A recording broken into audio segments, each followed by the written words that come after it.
Hello guys, ഇത് നമ്മൾ ആതിരപ്പള്ളി പോയതിന് ഒരു കുട്ടി വ്ളോഗാണ് കേട്ടോ. അപ്പോൾ എല്ലാവർക്കും വെൽക്കം ടു നിസ്റ്റേര. ആൻഡ് ഈ വ്ളോഗിൽ നമ്മളെ വീട്ടിൽ നിന്ന് 11 മണിയാകുമ്പോഴാണ് ഇറങ്ങിയിട്ടുള്ളത്. ഭക്ഷണം കഴിച്ചിട്ടാണ് നമ്മൾ അവിടേക്ക് പോയിട്ടുണ്ടായിരുന്നത്. നമ്മൾ അവിടെ നിന്ന് കൂപ്പൺ എടുത്തു. ഇവിടെ 5 മണി വരെയാണ് വിസിറ്റിംഗ് ടൈം ഉള്ളത്.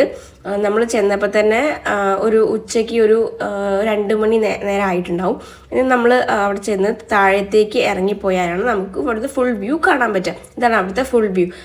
വഴി കുറച്ച് ഒരു കോംപ്ലിക്കേറ്റഡ് ആട്ടോ താഴത്തേക്ക് ഇറങ്ങി ചെല്ലാനുള്ള. പക്ഷെ നല്ല രസമാണ്. താഴെ ഇറങ്ങി ചെല്ലുമ്പോൾ ആ വ്യൂ കാണുമ്പോൾ നമുക്ക് നല്ലൊരു രസമായിരിക്കും തോന്നും. പിന്നെ എനിക്കിപ്പോൾ എടുത്ത് പറയാനുള്ളത്, അവിടെ ചെന്നപ്പോൾ താഴെ ചെന്നപ്പോൾ അവിടെ നമുക്ക് വെള്ളമൊക്കെ കൊടുക്കുന്നുണ്ടായിരുന്നു. ഞാൻ വിചാരിച്ചു നമുക്ക് ഓവർ പ്രൈസ്ഡ് ആയിട്ടായിരിക്കും കൊടുക്കുന്നുണ്ടാവുക. പക്ഷേ 20 രൂപയ്ക്കാണ് ലെമൺ ജ്യൂസും സർബത്തൊക്കെ അവർ പ്രൊവൈഡ് ചെയ്യുന്നത്. സോ അതെനിക്ക് നല്ലൊരു കാര്യമായിട്ട് തോന്നുന്നു. അതേപോലെ അവിടെ നമ്മൾ വാട്ടർ ബോട്ടിൽസോ അല്ലെങ്കിൽ അങ്ങനത്തെ വെള്ളം എന്തെങ്കിലും വാങ്ങുകയാണെങ്കിൽ അവിടെ നമ്മൾ അവർക്ക് എക്സ്ട്രാ പൈസ കൊടുത്തിട്ടാണ് വാങ്ങുന്നത്. ആ പൈസ നോക്കി നമ്മൾ എന്ത് ചെയ്യണം, ആ വാട്ടർ ബോട്ടിൽസ് നമ്മൾ ഇറങ്ങാൻ നേരത്തെ അവർക്ക് തിരിച്ച് റിട്ടേൺ കൊടുക്കണം. അപ്പോൾ നമ്മളതിൽ നിന്ന് ഈടാക്കിയ ആ എക്സ്ട്രാ പൈസ നമുക്ക് അവർ തിരിച്ചു തരും. സോ അവിടെ നമുക്ക് അവർക്ക് എന്ത് ചെയ്യാം, ആ വേസ്റ്റ് അവിടെ കളക്ട് ചെയ്യാൻ പറ്റും. ഈ പ്ലാസ്റ്റിക് വേസ്റ്റ് അവിടെയും ഇവിടെയൊക്കെ ഇട്ടിട്ട് നമ്മൾ നാച്ചുറൽ മലിനീകരിക്കുന്നതിനേക്കാളും ബെറ്ററായിട്ട് നല്ലൊരു ഓപ്ഷനായിട്ട് എനിക്കത് ഫീൽ ചെയ്തു. എനിക്ക് നല്ല രീതിക്ക് നല്ലൊരു കാര്യമായിട്ട് എനിക്ക് തോന്നിയത്.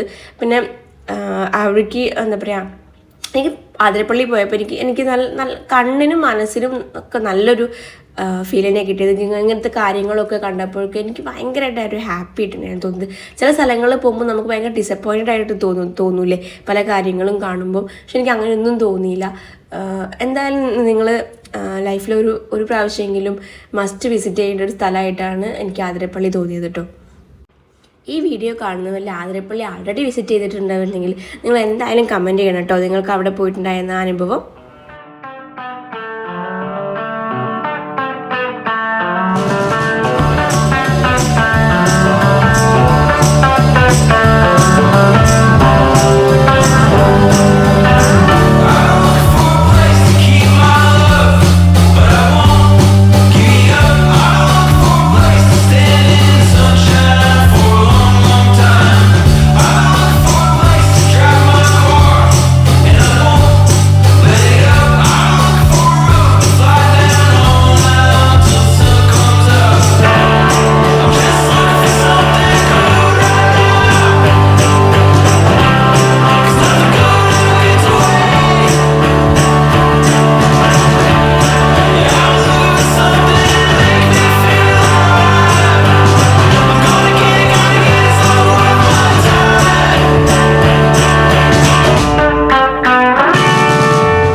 അപ്പോൾ അത്രയുള്ളൂ നമ്മുടെ കുട്ടി ആതിരപ്പള്ളി വ്ളോഗ്.